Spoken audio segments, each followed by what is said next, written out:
This is our 15th concert that we put together. Wow. And I'm really, really happy to have my good friend Kristin Lee with me today. How you doing, Kristin? Good. How are you? I'm doing well. I'm doing really well. Yeah. This is, it's been so much fun just doing these things every week, and you just sort of forget how fun it is to play with people. And it's really nice to be able to do that again. And one of the really cool things about Kristin is it's sort of a similar story to a lot of the other guests I've had on here. We went to school together, but we actually didn't end up like really meeting each other officially until like a few years afterwards. So I'm kind of hoping you can tell me a little bit about your journey in music. Like, how did you get into the violin? Where are you from? And all that good stuff. Absolutely. Yeah. Hi, everybody. My name is Kristin. I'll be playing the violin with Jeremy today. So journey with violin. I mean, it's so my mother was a singer, an opera singer. Oh. Yeah. So music was always very much part of the family, but my love for the piano actually was a lot greater than the violin. Wow. And this is a secret, but it's still to this day the case. Wow. But violin happens to be my voice, and music is truly what I love. And so the thing that I've been most interested in as of late is just sort of understanding and learning about the wide range of genres of music. And Jeremy has become a huge inspiration for that, in learning about, colors and different kinds of,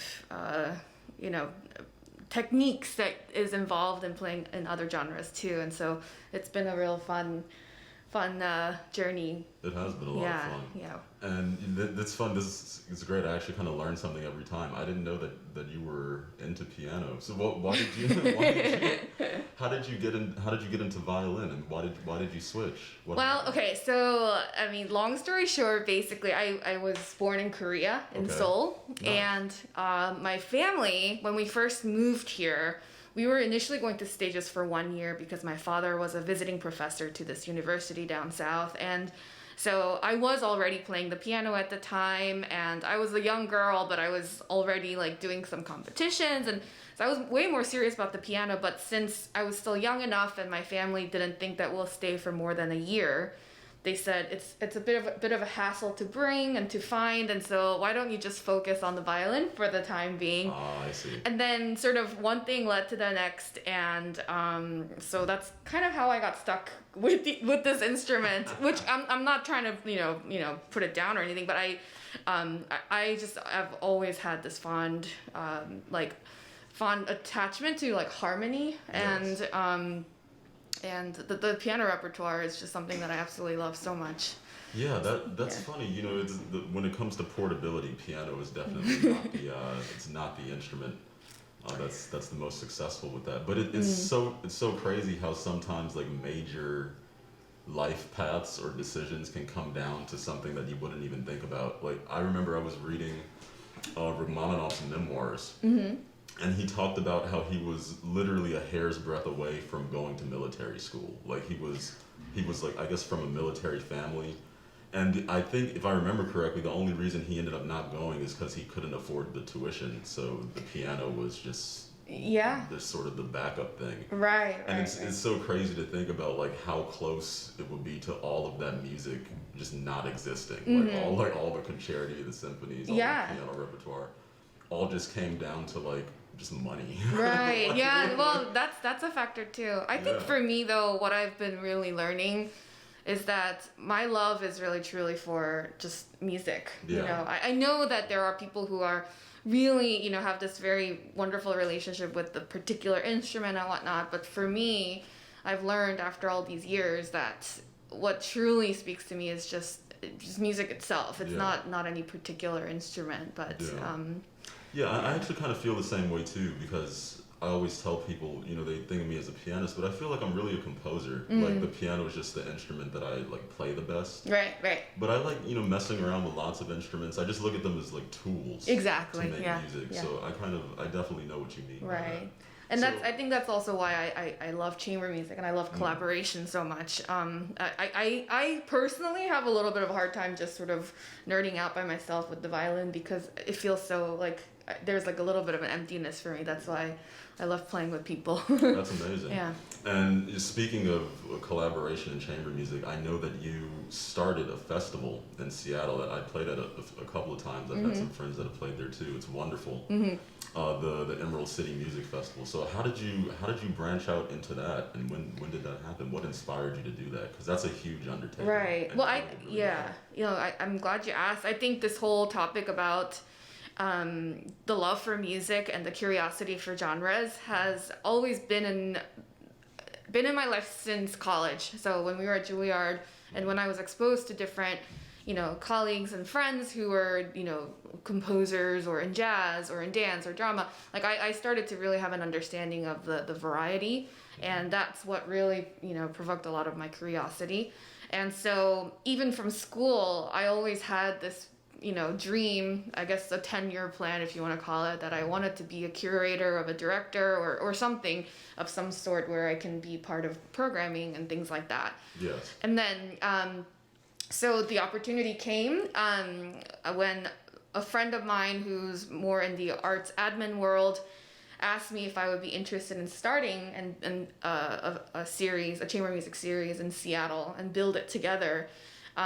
Because it was always in the back of my mind, I just said, okay, let's try and see what happens. I mean, I didn't realize how much work goes into it, and there's so many other factors that play in, but that's sort of how it got all started. And now we're about 5 years in. This is our 5th season, and it's been really fun. Now that we did all the groundwork, I mean, there's always work, but we have a lot of support and a lot of amazing musicians we can bring to the stage, and so it's been really, really fun.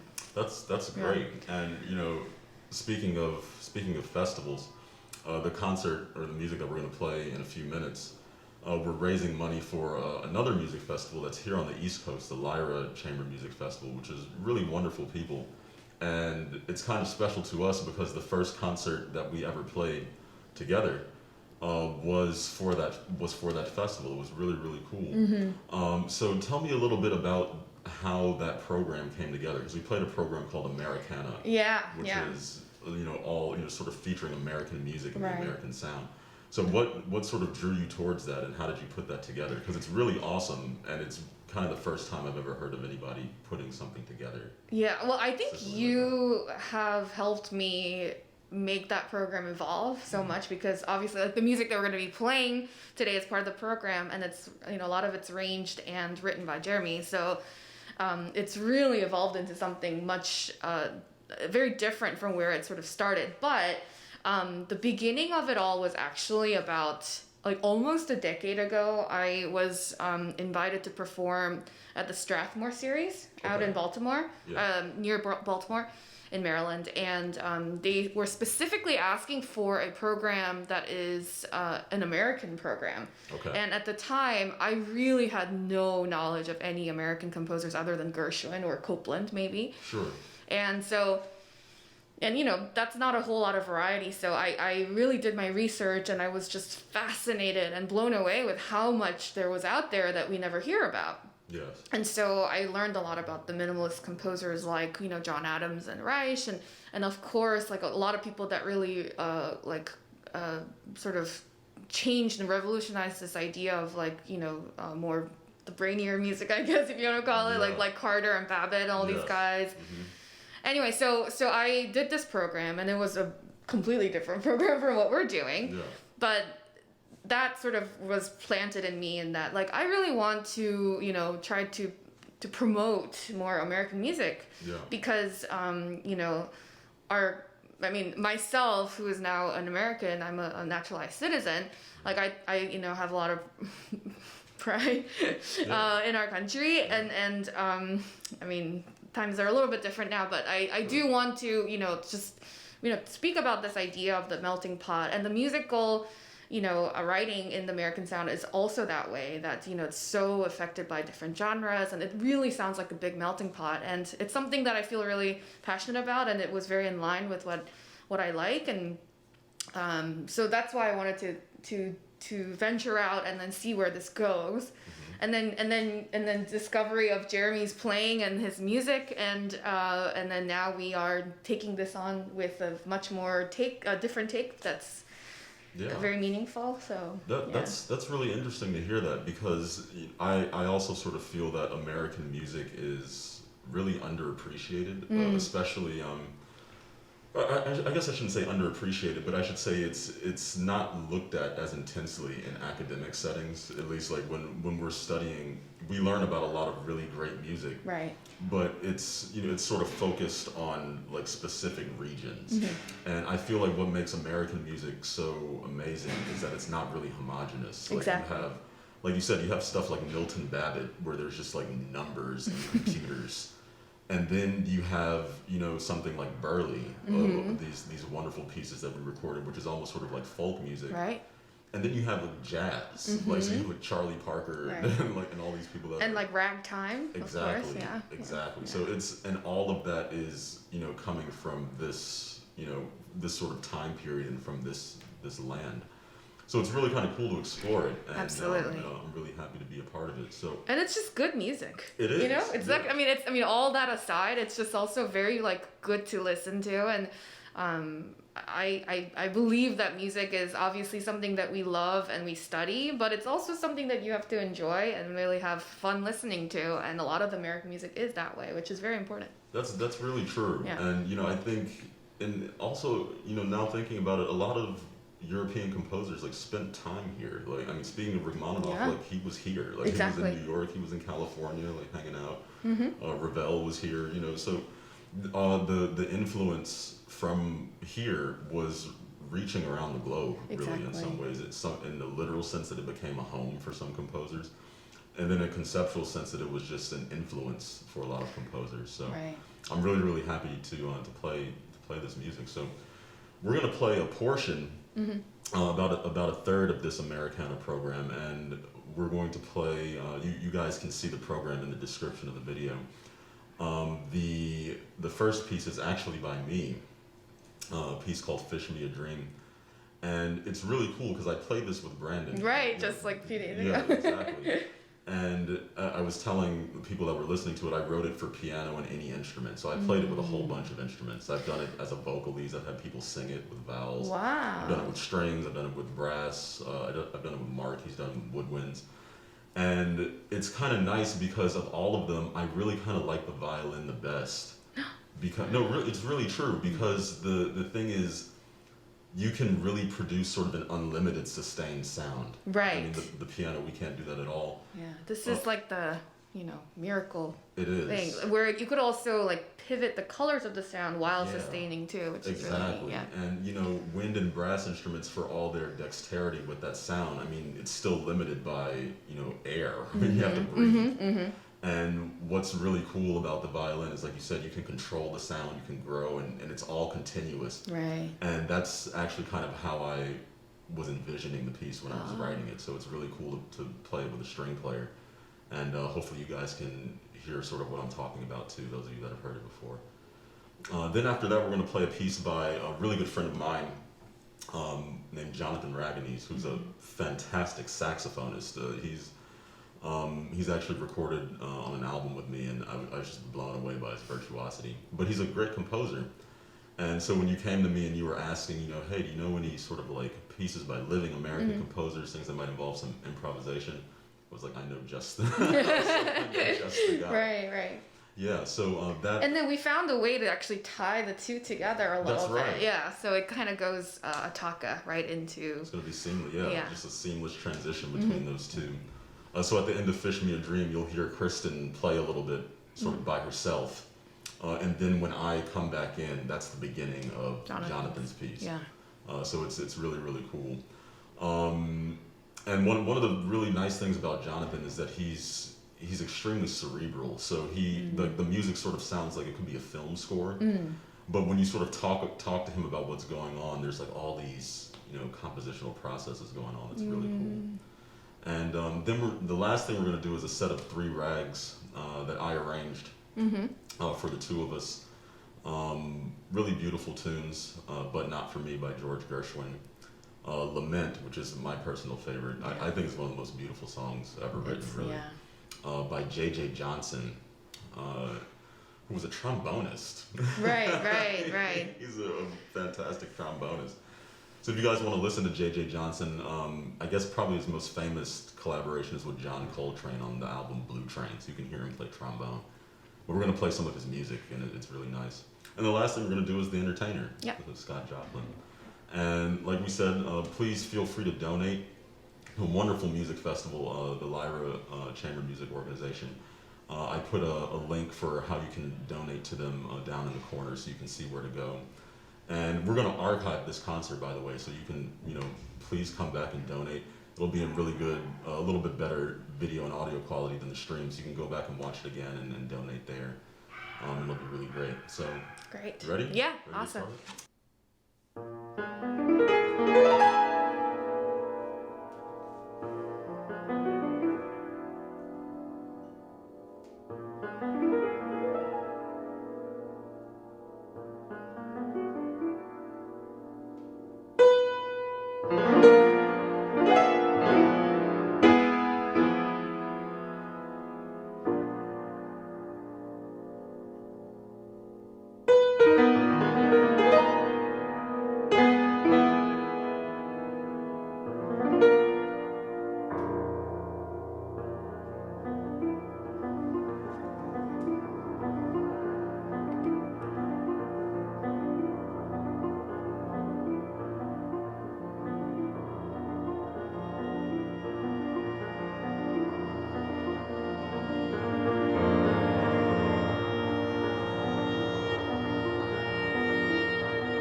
Yay!